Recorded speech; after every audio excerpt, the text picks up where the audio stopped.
وہ ہمایوں کا اکلوتا بیٹا تھا جس کی وجہ سے کسی نے اس کے تخت پر قبضہ جمانے کی کوشش نہیں کی۔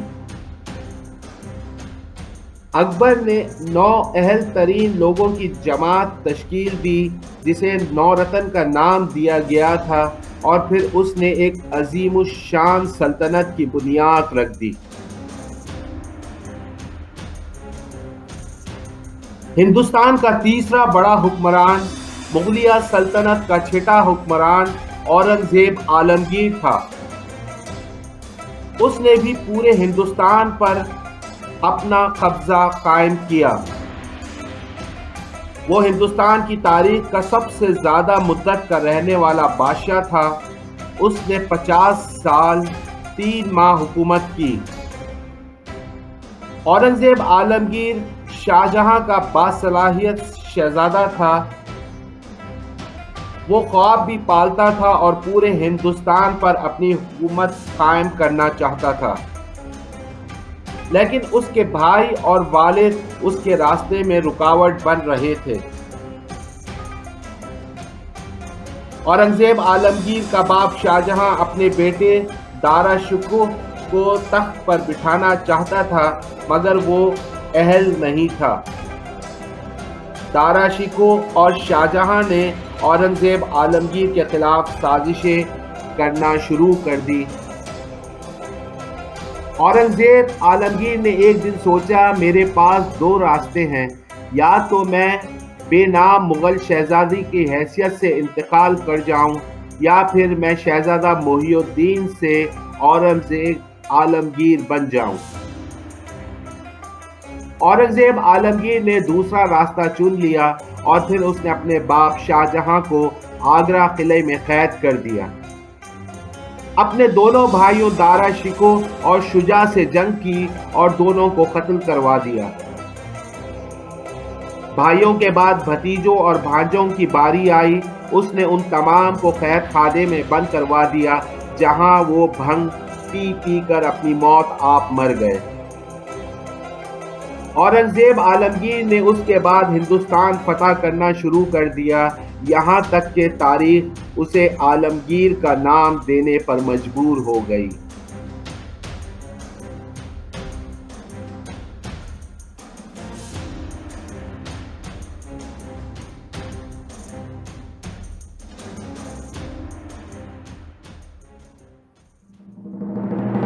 پنجاب کی تاریخ جدید دور میں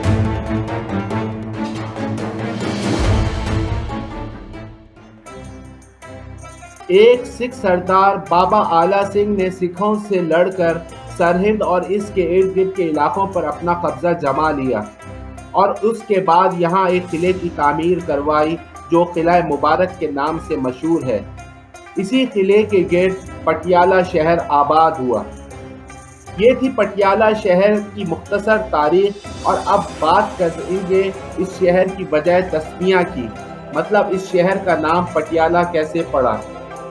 دراصل ہوا ایسا تھا کہ جب بابا آلہ سنگھ نے شہر آباد کرایا اور قلعے کی بنیاد بھی رکھ دی، تو انہوں نے اپنے اس شہر کا نام پٹی اور آلہ رکھا، یعنی پٹی کا مطلب زمین کی سرحد ہوتا ہے، اور آلہ سے مراد خود بابا آلہ سنگھ کا نام تھا۔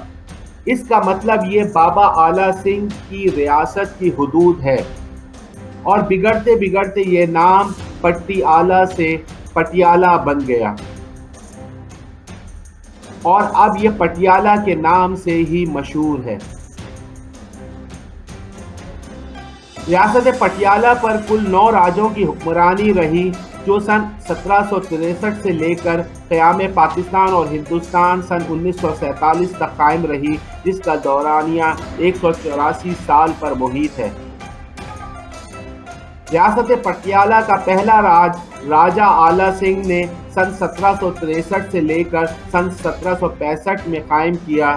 دوسرا راج راجہ امر سنگھ سن 1765 سے لے کر 1781 تک۔ تیسرا راجہ صاحب سنگھ 1781 سے لے کر 1813 تک۔ چوتھا مہاراجہ کرم سنگھ سن 1813 سے لے کر 1845 تک۔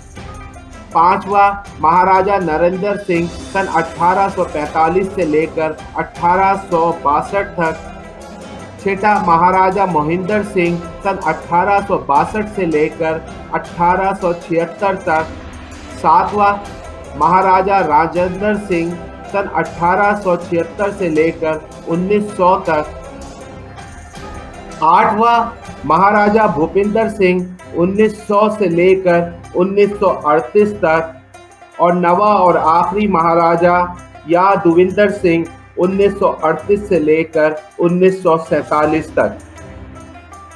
ریاست کا سن 1947 میں کل رقبہ 15,356 کلومیٹر تھا۔ سن 1941 کی مردم شماری کے مطابق ریاست کی کل آبادی 19,36,259 افراد پر مشتمل تھی۔ اس میں مسلمان 22.55%، سکھ 46.28%، ہندو 30.86% اور عیسائی 0.07% کی آبادی پر محیط تھے۔ یوں آبادی کے لحاظ سے یہ ایک بڑی سکھ سلطنت تھی۔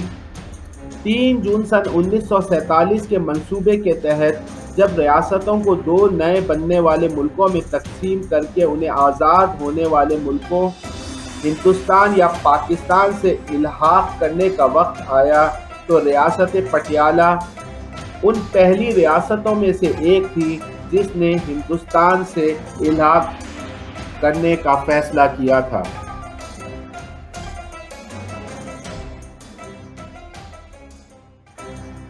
اس طرح سے ریاست پٹیالہ کے 22% مسلمانوں کو پاکستان کی طرف ہجرت کرنا پڑی اور ریاست پٹیالہ بھارت کے زیر انتظام چلی گئی اور بھارتی صوبہ پنجاب کا ایک حصہ بن گئی۔ بھارت نے سن 1948 سے 1956 تک پنجاب میں پیپسو راج قائم کر دیا۔ اس کا مطلب ہے Patiala and East Punjab union, اور پنجاب کا دارالحکومت پٹیالہ کو بنا دیا گیا۔ بعد میں پیپسو راج ختم کر دیا گیا اور مشرقی پنجاب کو صرف پنجاب کا نام دیا گیا، اور اس پنجاب سے 2 نئے صوبے ہماچل پردیش اور صوبہ ہریانہ کو علیحدہ کر دیا گیا۔ اس طرح سے پٹیالہ صوبہ پنجاب کا ایک سرحدی ضلع بن گیا۔ ضلع پٹیالہ کا جغرافیہ۔ ضلع پٹیالہ پنجاب کے 5 اضلاع میں سے ایک ضلع ہے۔ ضلع پٹیالہ کے شمال میں پنجاب کے 2 اضلاع ضلع موہالی اور ضلع فتح گڑھ صاحب، اور مغرب میں ضلع سنگرور واقع ہے، جبکہ مشرق میں صوبہ ہریانہ کے 2 اضلاع ضلع امبالہ اور ضلع کرکشیترا موجود ہیں۔ اس کے جنوب میں ضلع کیتل واقع ہے۔ ضلع پٹیالہ کی تحصیل۔ ضلع پٹیالہ کی 7 تحصیلیں ہیں: تحصیل پٹیالہ، تحصیل نابہ، تحصیل راجپورہ، تحصیل سمان، تحصیل پاتران، تحصیل دودھان اور تحصیل سادھان ہے۔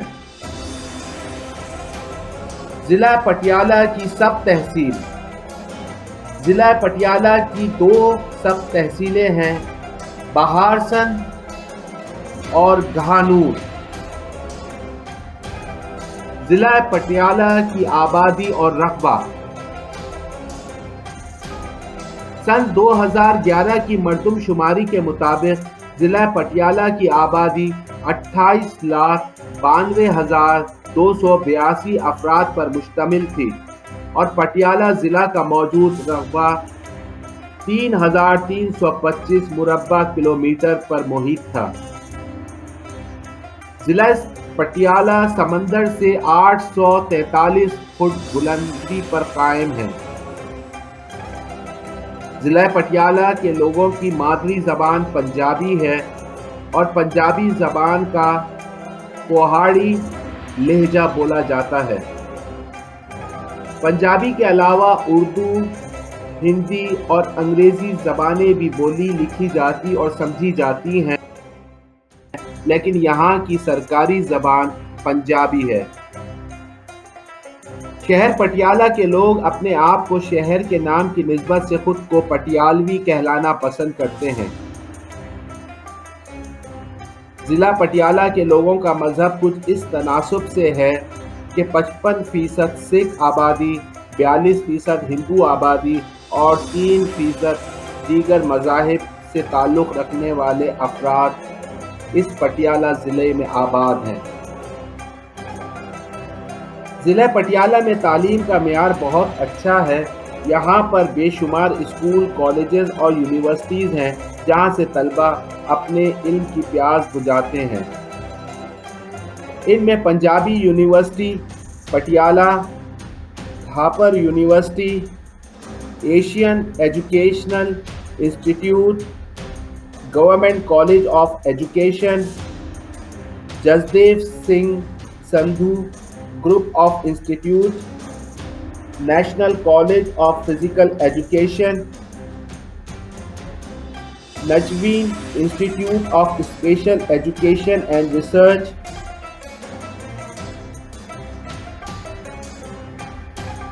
پنجاب کالج آف ایجوکیشن شامل ہے۔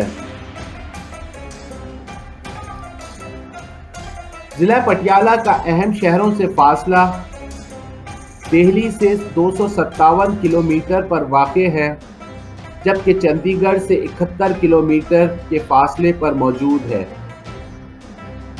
پاکستان کے شہر لاہور سے پٹیالہ کا فاصلہ 239 کلومیٹر پر واقع ہے۔ پٹیالہ کے تاریخی دروازے۔ پٹیالہ ریاست کے 5ویں مہاراجہ نریندر سنگھ نے شہر پٹیالہ کی فصیل بنوائی اور اس کے چاروں اطراف 10 دروازے لگوائے جو شہر کے مختلف حصوں میں کھلتے تھے۔ ان 10 دروازوں کے نام کچھ اس طرح سے ہے: درشنی گیٹ یا درشنی دروازہ، لاہوری دروازہ یا Lahori gate, Nabha gate, Samania gate, Sirhindi gate, Safabadi gate, Sheranwala gate, Sunami gate, Topkhana get اور سانوری گیٹ ہے۔